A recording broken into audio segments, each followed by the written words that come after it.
Hi all, welcome to competitive cracker. ഞാൻ സുജ.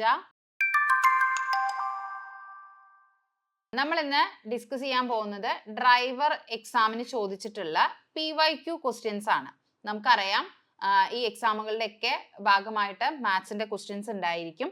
നമുക്ക് എളുപ്പത്തിൽ സ്കോർ ചെയ്യാൻ പറ്റുന്ന ഒരു ഏരിയ ആണ് മാത്സ് എന്ന് പറയുന്നത്. പലരും ഇത് ബുദ്ധിമുട്ടാണ് എന്ന രീതിയിലാണ് അപ്രോച്ച് ചെയ്യാറ്. പക്ഷെ അങ്ങനെയല്ല. നമ്മൾ സിസ്റ്റമാറ്റിക് ആയിട്ട് വളരെ കൃത്യമായി ഓരോ ദിവസവും ഓരോ ടോപ്പിക് വെച്ച് പഠിക്കുകയും ഒപ്പം അതിന്റെ ക്വസ്റ്റ്യൻസ് എല്ലാം ചെയ്ത് ഡെയിലി ചെയ്ത് പ്രാക്ടീസ് ചെയ്യുകയാണെങ്കിൽ നമുക്ക് ഉറപ്പിക്കാൻ പറ്റുന്ന മാർക്കാണ് മാത്സിന്റെ മാർക്ക് എന്ന് പറയുന്നത്. ബാക്കിയുള്ള സൈഡ് വരുമ്പോൾ എന്താ പ്രശ്നം വരിക എന്ന് വെച്ച് കഴിഞ്ഞാൽ ഇപ്പൊ GK സൈഡൊക്കെ ആണെങ്കിൽ ക്വസ്റ്റ്യൻസ് എങ്ങനെ വേണമെങ്കിലും ഡെപ്തിൽ ചോദിക്കാം. പക്ഷെ മാത്സ് നിങ്ങൾ കറക്റ്റ് ആയിട്ട് ആ ഒരു കൺസെപ്റ്റ് പഠിച്ചു വെച്ച് കഴിഞ്ഞാൽ എളുപ്പത്തിൽ ആൻസർ ചെയ്യാൻ പറ്റും. കൺസെപ്റ്റ് അറിഞ്ഞു കഴിഞ്ഞാൽ ക്വസ്റ്റ്യൻ എങ്ങനെ ട്വിസ്റ്റഡ് ആയിട്ട് വന്നാലും നമുക്ക് ആൻസർ ചെയ്യാനായിട്ട് പറ്റും. റെഗുലർ ആയിട്ട് പ്രാക്ടീസ് ചെയ്ത് പഠിക്കുകയാണെങ്കിൽ മാത്സിലെ മാർക്ക് നിങ്ങൾക്ക് ഉറപ്പിക്കാനായിട്ട് സാധിക്കും. അപ്പൊ നമ്മൾ ഇന്ന് ഡിസ്കസ് ചെയ്യാൻ പോകുന്നത് കഴിഞ്ഞ PSC പരീക്ഷകളിൽ ചോദിച്ചിട്ടുള്ള മാത്സിലെ ക്വസ്റ്റ്യൻസ് ആണ് നമ്മൾ ഡിസ്കസ് ചെയ്യാനായിട്ട് പോകുന്നത്. നമുക്ക് ക്വസ്റ്റ്യൻസ് നോക്കാം. ഇടയിലെ കോണളവ് എത്ര? ഇത് ക്ലോക്ക് എന്നുള്ള ഭാഗത്ത് നിന്ന് വരുന്ന ചോദ്യമാണ്.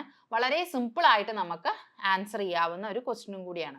അപ്പോൾ ഇവിടെ സമയം എത്രയാ പറഞ്ഞിട്ടുള്ളത്? 4:10 എന്നാണ് പറഞ്ഞിട്ടുള്ളത്. 4:10 ആവുമ്പോൾ മണിക്കൂർ സൂചിക്കും മിനിറ്റ് സൂചിക്കും ഇടയിലുള്ള കോണളവ് എത്രയാണ്?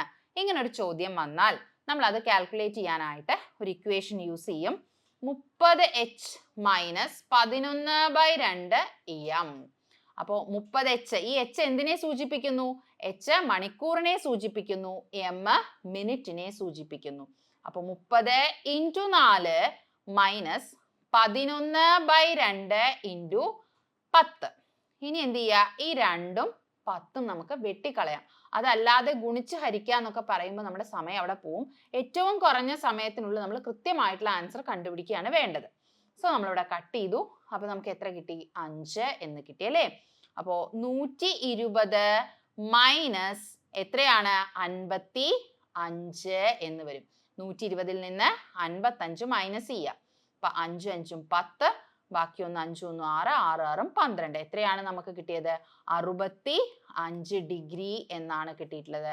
നമുക്ക് തന്നിട്ടുള്ള ഓപ്ഷനിലെ ഓപ്ഷൻ B ആണ് കറക്റ്റ് ആയിട്ട് വരുന്ന ആൻസർ. പിന്നെ നിങ്ങൾ മാത്സിന്റെ ഭാഗം പഠിക്കുമ്പോൾ ഓരോ ക്വസ്റ്റ്യൻ ചെയ്യുമ്പോഴും അവിടെ എന്താണ് ഇക്വേഷൻസ് യൂസ് ചെയ്യുന്നത് എന്നുള്ളത് ഒരു ബുക്കിനകത്ത് ഒരു ചെറിയ നോട്ടായിട്ട് സൂക്ഷിക്കുകയാണെങ്കിൽ എക്സാമിന്റെ സമയത്ത് അത് വളരെയധികം ഹെൽപ്ഫുൾ ആയിരിക്കും. ഡെയിലി ആ ഇക്വേഷൻസ് ഒക്കെ ഒന്ന് ജസ്റ്റ് ബൈ ഹാർട്ട് ചെയ്യണം എന്നല്ല പറയുന്നത്. ഡെയിലി ആ ഇക്വേഷൻസ് എന്ത് ചെയ്യുക? ജസ്റ്റ് വായിക്കുക.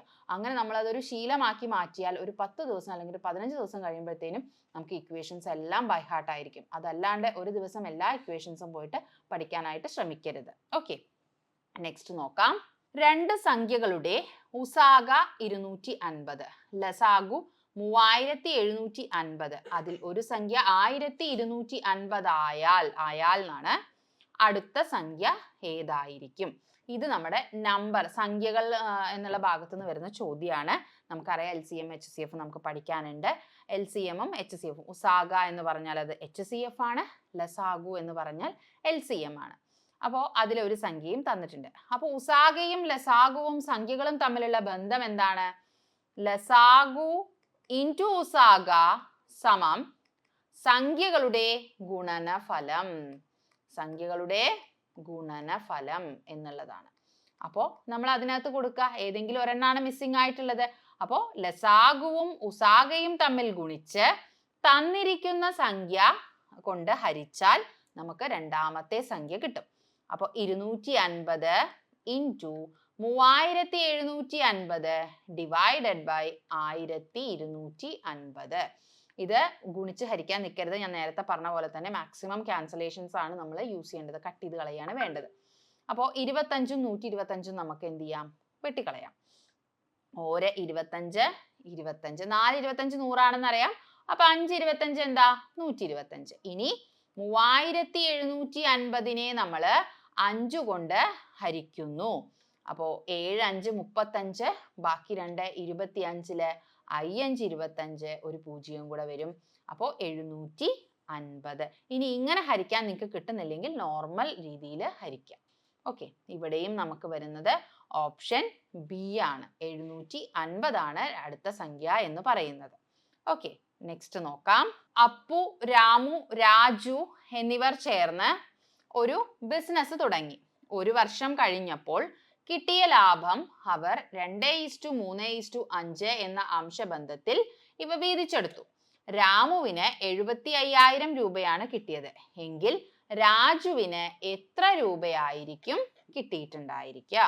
50,000, 2,50,000, 1,25,000, 2 ലക്ഷം. ഇത് നമ്മുടെ അംശബന്ധവും അനുപാതവും എന്ന ഭാഗത്ത് നിന്ന് വരുന്ന ചോദ്യമാണ്. അപ്പൊ എന്താണ് ഈ ചോദ്യത്തിൽ പറഞ്ഞിട്ടുള്ളത്? 3 പേര് ചേർന്നിട്ട് ബിസിനസ് തുടങ്ങി. ആ ബിസിനസ് തുടങ്ങി അവർക്ക് ലാഭം കിട്ടി. ലാഭം കിട്ടിയത് അവർ വീതിച്ചെടുത്ത അംശബന്ധം നമുക്ക് ഇവിടെ തന്നിട്ടുണ്ട്. അതിലെ രാമുവിന് 75,000 രൂപ കിട്ടി. അങ്ങനെയാണെങ്കിൽ രാജുവിന് എത്ര എന്നാണ് നമുക്ക് കണ്ടുപിടിക്കേണ്ടത്. അപ്പോ 2:3:5 എന്ന അംശബന്ധത്തിലായതുകൊണ്ട് അപ്പുവിന് കിട്ടിയത് എത്രയായിരിക്കും? അപ്പുവിന് കിട്ടുന്നത് 2x ആയിരിക്കും.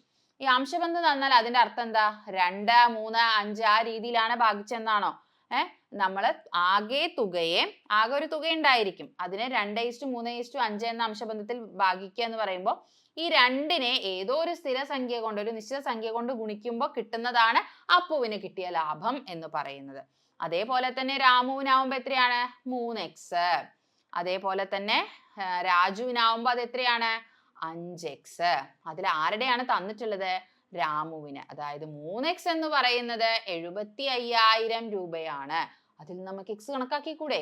75,000ത്തെ നമ്മൾ എത്ര കൊണ്ട് ഹരിക്കുന്നു? 3 കൊണ്ട് ഹരിക്കുന്നു. 2 3 6, I 3 15, 25,000 എന്ന് കിട്ടി. ഇനി രാജുവിന് എത്രയാ കിട്ടിയത്? രാജുവിന് 5x ആണ്. അപ്പൊ 5 × 25,000 ചെയ്താൽ നമ്മുടെ ഉത്തരമായി. അപ്പൊ എത്ര വരും? I5 25, ബാക്കി 2, I2 10, 2 12. 1,25,000 രൂപയാണ് ആർക്ക് കിട്ടിയത്? രാജുവിന് ലാഭമായിട്ട് കിട്ടിയിട്ടുള്ളത്. ചിലപ്പോൾ ഇങ്ങനെ എന്താണ് ബിസിനസ് തന്നിട്ട് അവർക്ക് കിട്ടിയ ലാഭം എത്ര എന്നായിരിക്കും. ചിലപ്പോൾ എന്തെങ്കിലും അളവുകളായിരിക്കാം. എന്തായാലും അംശബന്ധത്തിൽ നിന്ന് ഇങ്ങനെയുള്ള ചോദ്യങ്ങളാണ് എപ്പോഴും നമുക്ക് കൂടുതലായിട്ടും ചോദിക്കാറുള്ളത്. ഓക്കെ, നെക്സ്റ്റ് നോക്കാം. വിമലിന് അമലിനേക്കാൾ 8 വയസ്സ് കൂടുതലാണ്. 3 വർഷം കഴിയുമ്പോൾ വിമലിന് അമലിന്റെ വയസ്സിന്റെ ഇരട്ടിയാകും. ഇപ്പോൾ വിമലിന്റെ വയസ്സ് എത്ര? വയസ്സുകളുമായിട്ട് ബന്ധപ്പെട്ടിട്ടുള്ള കണക്കുകൾ എപ്പോഴും ഇമ്പോർട്ടൻ്റ് ആണ്, എപ്പോഴും ചോദിക്കാറുള്ളതാണ്. നമുക്ക് മിസ്റ്റേക്ക് വരുത്തുന്ന ഒരു ഭാഗം കൂടിയാണ്. പലരും മിസ്റ്റേക്ക് വരുത്തുന്ന ഭാഗമാണ്. അപ്പൊ നമ്മൾ ക്വസ്റ്റ്യൻ നന്നായി വായിച്ചു നോക്കുക. ഒരു തവണ വായിച്ചത് കൊണ്ട് ചിലപ്പോൾ നമുക്ക് ആൻസർ ചെയ്യാൻ പറ്റില്ല. അപ്പൊ 1 or 2 തവണ നമ്മൾ വായിച്ചു നോക്കിയിട്ട് വേണം ആൻസർ ചെയ്യേണ്ടത്. വിമലിന് അമലിനേക്കാൾ 8 വയസ്സ് കൂടുതൽ. എന്താ ചോദ്യം? വിമലിന് അമലിനേക്കാൾ 8 വയസ്സ് കൂടുതൽ. അപ്പൊ ഈ ഏക്കാൾ എന്നുള്ള വാക്ക് ആരുടെ കൂടെ? അമലിന്റെ കൂടെയാണ്. അപ്പൊ അമലിന്റെ വയസ്സ് വെച്ചിട്ടാണ് കമ്പയർ ചെയ്യുന്നത്. അപ്പൊ നമ്മൾ അമലിന്റെ വയസ്സ് ഞാൻ x ആയിട്ട് എടുക്കുന്നു. വിമലിന്റെ വയസ്സ് എന്താ? അതിനേക്കാൾ 8 കൂടുതൽ. അപ്പൊ x + 8. 3 വർഷം കഴിയുമ്പോൾ എന്ത് പറ്റും? ഇപ്പോഴുള്ള വയസ്സ് തന്നെ ആയിരിക്കുമോ? അല്ല, 3 വയസ്സ് വെച്ച് കൂടും അല്ലേ? 3 വർഷം കഴിയുമ്പോൾ അമലിന് എത്രയാവും പ്രായം? ഇപ്പോഴുള്ളത് x വയസ്സാണ്. അതിന്റെ കൂടെ 3 വയസ്സൂടെ കൂടും. അപ്പൊ x + 3 ആവും. വിമലിന്റെ പ്രായം എത്രയായിട്ട് മാറും? ഓൾറെഡി ഇപ്പൊ വിമലിന്റെ പ്രായം x + 8 വയസ്സാണ്. 3 വയസ്സും കൂടെ കൂടുക എന്ന് പറയുമ്പോൾ x + 8 + 3. അപ്പൊ അതിനെ നമുക്ക് എങ്ങനെ എഴുതാം? x + 11 എന്ന് എഴുതിക്കൂടെ? അപ്പൊ അമലിന്റെയും വിമലിന്റെയും 3 വർഷം കഴിയുമ്പോഴത്തെ വയസ്സ് നമുക്ക് കിട്ടി. ഇനി എന്താ പറഞ്ഞത്? വിമലിന് അമലിന്റെ ഇരട്ടി പ്രായമുണ്ട് 3 വർഷം കഴിയുമ്പോൾ. വിമലിന്റെ പ്രായം x + 11 ആണ്. അതെന്ന് പറയുന്നത് അമലിന്റെ 2 ഇരട്ടിയാണ്, അല്ലെങ്കിൽ ഇരട്ടിയാണ് എന്നാണ് പറഞ്ഞിട്ടുള്ളത്. അപ്പൊ 2 × x + 3. ഇത് നമ്മൾക്ക് സോൾവ് ചെയ്ത് കഴിഞ്ഞാൽ ഉത്തരം കിട്ടും. അപ്പൊ x + 11 = 2x + 6. ഇനി 6നെ ഇങ്ങോട്ടും എടുക്കുക, xനെ അങ്ങോട്ടും കൊണ്ടുപോവുക. അപ്പോൾ 2x ഇവിടെ കൂട്ടണം എന്നായിരുന്നു. അപ്പുറത്തോട്ട് പോകുമ്പോൾ അത് എന്താവും? കുറയ്ക്കണം എന്നാവും. -x = ഇവിടെ 11 പ്ലസ് ആണ്, 6 ആ സൈഡിൽ പ്ലസ് ആണ്, ഇങ്ങോട്ട് കൊണ്ടുവരുമ്പോൾ മൈനസ് ആവും. അപ്പൊ 11 - 6. അപ്പൊ x = 5. x 5 ആണ്. നമുക്ക് വിമലിന്റെ വയസ്സാണ് വേണ്ടത്. വിമലിന് ഇപ്പൊ എത്ര വയസ്സുണ്ട് എന്നാണ് ചോദിച്ചത്. ഇപ്പോ എത്ര വയസ്സാണ്? ഇപ്പോ X വയസ്സ് ആർക്കുണ്ട്? അമലിനുണ്ട്. അതായത് 5 വയസ്സാണ് അമലിന്റെ ഇപ്പോഴത്തെ പ്രായം. നമുക്ക് അമലിൻ്റെതല്ല വേണ്ടത്, വിമലിൻ്റെതാണ് വേണ്ടത്. അത് X+8 ആണ്. സോ X+8 എന്ന് പറയുന്നത് 5+8, 8 5 13 വയസ്സായിരിക്കും. എത്രയാണ്? 13 വയസ്സാണ്. അപ്പോൾ പ്രായം തരുന്ന സമയത്ത് നമ്മൾ കൃത്യമായിട്ട് എഴുതി നോക്കി തന്നെ ചെയ്യണം. നമുക്ക് എവിടെയെങ്കിലും ഒരു ഭാഗത്ത് തെറ്റിപ്പോയി കഴിഞ്ഞാൽ, അതായത് നമ്മൾ ആരുടെ പ്രായമാണ് X എടുക്കുന്നത് അതിൽ അങ്ങോട്ടും ഇങ്ങോട്ടും മാറിപ്പോയാൽ നമുക്ക് തെറ്റായിട്ടുള്ള ഉത്തരമാണ് കിട്ടുക. കൃത്യമായ ക്വസ്റ്റ്യൻ 1 2 തവണ വായിച്ചു നോക്കിയിട്ട് വേണം ആൻസർ ചെയ്യാനായിട്ട്. ഓക്കെ, നെക്സ്റ്റ് നമുക്കൊരു സംഖ്യാശ്രേണിയാണ് തന്നിട്ടുള്ളത്. ഇത് നമ്മുടെ റീസണിങ് ഭാഗത്തു നിന്ന് വരുന്ന ചോദ്യമാണ്. 0 7 26 63 124 ഈ ശ്രേണിയിലെ ആറാമത്തെ പദം എത്ര? ആറാമത്തെ എന്ന് പറഞ്ഞാൽ നെക്സ്റ്റ് അല്ലേ? ഇവിടെ 5 ഓൾറെഡി തന്നിട്ടുണ്ട്. ആറാമത്തെ പദം എത്രയാണെന്നാണ് ചോദിച്ചിട്ടുള്ളത്. അപ്പൊ ഈ സംഖ്യകൾ തമ്മിൽ എന്തെങ്കിലും ബന്ധമുണ്ടോ എന്ന് നോക്കുക. 0 കൂടെ 7 കൂട്ടുമ്പോൾ 7 ആവുന്നു. ഇവിടെ 19 കൂട്ടുമ്പോഴാണ് 26 വരുന്നത്. അപ്പോൾ അവിടെ പ്രത്യേകിച്ച് കണക്ഷൻ ഒന്നും നമുക്ക് വരുന്നില്ല. പിന്നെ നമുക്ക് വർഗ്ഗങ്ങളാണോ എന്ന് നോക്കാം. വർഗ്ഗങ്ങളാണോ വരുന്നത്? അല്ല, വർഗ്ഗങ്ങളൊന്നും അല്ല ഇവിടെ വരുന്നത്. ഇനി ഇവിടെ നോക്കൂ, 0 ഇപ്പോ 1 ഇവിടെ ക്യൂബുകളാവുമ്പോൾ നമുക്ക് ശരിയാവും. എങ്ങനെയാണ്? 1 ക്യൂബ്, 1 ക്യൂബിൽ നിന്ന് 1 കുറയ്ക്കുക, അപ്പൊ നമുക്ക് 0 കിട്ടും അല്ലേ? ദെൻ 2 ക്യൂബ്, 2 ക്യൂബിൽ നിന്ന് 1 കുറയ്ക്കുക, 2 ക്യൂബിൽ നിന്ന് 1 കുറയ്ക്കുമ്പോൾ 2 ക്യൂബ് 8 ആണ്. 8ൽ നിന്ന് 1 കുറയ്ക്കുമ്പോൾ നമുക്ക് എത്ര കിട്ടും? 7 കിട്ടും അല്ലേ? 8 - 1 7 കിട്ടും. അടുത്തത് എന്താണ്?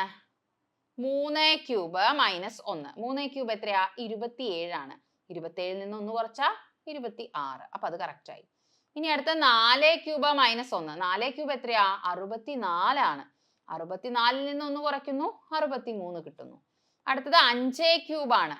5 ക്യൂബിൽ നിന്ന് 1 കുറയ്ക്കുമ്പോൾ 125ൽ നിന്ന് 1 കുറയ്ക്കുന്നു, 124 കിട്ടി. അപ്പൊ അടുത്തത് 1 2 3 1 2 3 4 5 ഇതിന്റെയൊക്കെ ക്യൂബാണ് കണ്ടുപിടിക്കുന്നത്. അപ്പൊ അടുത്തത് എന്ത് ചെയ്യുക? എന്താ ചെയ്യേണ്ടത്? 6 ക്യൂബിൽ നിന്ന് 1 കുറയ്ക്കുക. 6 ക്യൂബ് 216 ആണ്. 216ൽ നിന്ന് 1 കുറയ്ക്കുക, 215. എന്താ ക്യൂബ് എന്ന് പറഞ്ഞാൽ ആ സംഖ്യയെ 3 തവണ ഗുണിക്കുകയാണ് കേട്ടോ. അപ്പോൾ 215. ഓപ്ഷൻ ഡി ആണ് കറക്റ്റ് ആയിട്ട് വരുന്ന ആൻസർ എന്ന് പറയുന്നത്. ഇത് നമുക്ക് ബൈ ഹാർട്ട് ചെയ്ത് വെക്കാനൊന്നും പറ്റില്ല. ഈ ശ്രേണി ടൈപ്പ് ക്വസ്റ്റ്യൻസ് വരുമ്പോൾ നമ്മൾ റിപ്പീറ്റഡ് ആയിട്ട് കുറേ ക്വസ്റ്റ്യൻസ് ചെയ്ത് നോക്കുമ്പോൾ മാത്രമേ നമുക്ക് ഈ ഒരു ഐഡിയാസ് ഒക്കെ കിട്ടുള്ളൂ. നെക്സ്റ്റ് നോക്കാം. ഡിസപ്പിയറൻസ് എന്ന വാക്കിലെ അക്ഷരങ്ങൾ ഉപയോഗിച്ച് സൃഷ്ടിക്കാൻ കഴിയാത്ത വാക്ക് ഏത്? Paradise, appraised, dance, person. നമുക്ക് നോക്കാം ഇതിൽ ഏതൊക്കെ ലെറ്റേഴ്സാ വന്നിട്ടുള്ളത്. ഡി ഉണ്ട്, ഐ ഉണ്ട്, എസ് ഉണ്ട്, എ ഉണ്ട്, പി ഉണ്ട്, E, A, R, N, C, E അങ്ങനെയാണ് വേർഡ് വന്നിട്ടുള്ളത്.